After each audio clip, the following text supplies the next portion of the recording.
Hello, সবার কি খবর? আমি অন্তর।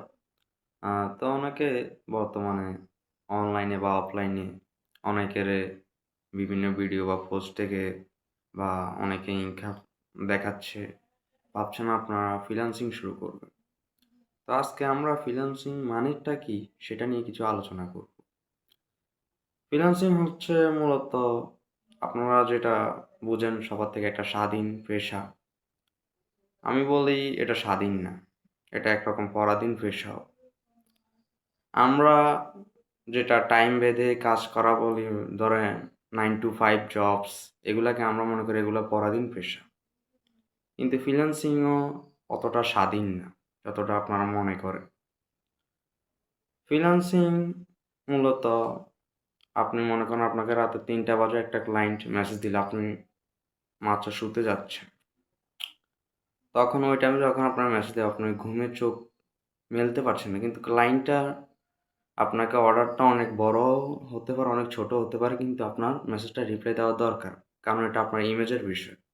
কারণ যে আইডিটা আছে ওটা হচ্ছে আপনার, যেটা দিয়ে আপনি ফ্রিল্যান্সিং করবেন, ফাইবার বা আপওয়ার্কের আইডি, ওটা হচ্ছে আপনার কাছে একটা সোনার ডিম পাড়া হাঁসের মতো বলতে পারেন। ঠিক আছে? তো মূলত ফ্রিল্যান্সিং কেউ শুরু করার আগে দিয়ে যদি ভাবেন আমি ঢুকছি, ঢুকা মাত্রই আমি আপনার অনেক টাকা ইনকাম করে ফেলবো, বা ঢোকার মাত্র সাথে, সাথে আমি মাসে লাখ টাকা ইনকাম, তাহলে এই চিন্তা বাদ দিয়ে দিন। তাহলে আপনার ফ্রিল্যান্সিংয়ে আসার দরকার নাই। আমার কথা হচ্ছে এটা। আর যদি ভেবে থাকেন, না আমি সময় দিতে পারবো এটার পিছনে, আমার সময় আছে ওইরকম, আমি সময়, শ্রম আ আবার কনসেনট্রেট ভালো মতো দিতে পারবো, তাহলে আপনি ওয়েলকাম, আপনি আসতে পারেন। কারণ এটা একটা লং প্রসেস। এখানে কেউ ২ মাসও সাকসেস হতে পারে, কেউ ২ বছরেও সাকসেস হতে পারে।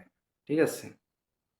আর ফ্রিল্যান্সিং মূলত হচ্ছে বর্তমানে আমরা জানি যেটা বেশিরভাগই একটা প্রচলিত ডিজিটাল মার্কেটার বা গ্রাফিক ডিজাইনার।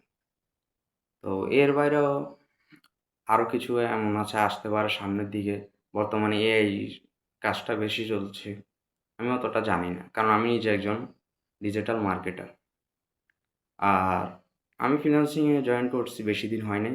আমি নিজের এক্সপেরিয়েন্স থেকে বলছি আরকি। আপনারা যারা নতুন ফ্রিল্যান্সিং শুরু করতে চাচ্ছেন তাদের জন্য আমি মূলত এই কথাগুলো বলছি আরকি। আমি নিজের এক্সপেরিয়েন্স থেকে বলছি, আমারও একটা ভাবনা ছিল যে ঢুকা মাত্রই আমি ফার্স্টে মনে করেন অনেক টাকা ইনকাম করে ফেলবো ঢুকার সাথে, সাথে। এটা পুরা সম্পূর্ণ ভুল ধারণা। বুঝছেন? তো ঢোকার আগে মাথায় রাখবেন আপনাদের আরেকটা বিষয়, অবশ্যই আপনাদের ইংলিশ স্পিকিংটা ভালো হতে হবে। যেটা আমার নিজেরও নাই। কারণ আমি অতটা ইংলিশে ভালো না। কিন্তু তবুও ইংলিশ যদি স্পিকিং যদি আপনি ভালো পারেন, আমার মতে ফ্রিল্যান্সিং আপনার জন্য অনেকটা ইজি হয়ে যাবে। আর আপনি যে স্কিলটা শিখবেন সেটা মনোযোগ দিয়ে শেখার চেষ্টা করবেন। ঠিক আছে? যদি সেটা ভালোভাবে শিখতে পারেন, তাহলে মনে করেন আপনি ২ বছর না হোক, আপনি মনে করেন কোর্স বা যেটাতে যেভাবে শিখেন, আপনি শিকার শেষ করার সাথে, সাথে আপনি একটা ভালো অ্যামাউন্ট ইনকাম করতে পারবেন। কিন্তু ভুলও কারো এরকম প্ররোচনায় পড়ে বা কোনো অ্যাড দেখে যে ঢোকার সাথে, সাথে ইনকাম বা কিছু প্রমোশনাল ভিডিও দেখে ভুলও আপনারা ওগুলাতে ঢুকবেন না। আমি আপনাদের বলে দিই, যতই মনে করেন সে দক্ষ ফ্রিল্যান্সার হোক না কেন, সে আপনাকে ১ মাসের ভিতরে কোনো সময় ইনকাম এনে দিতে পারবে না।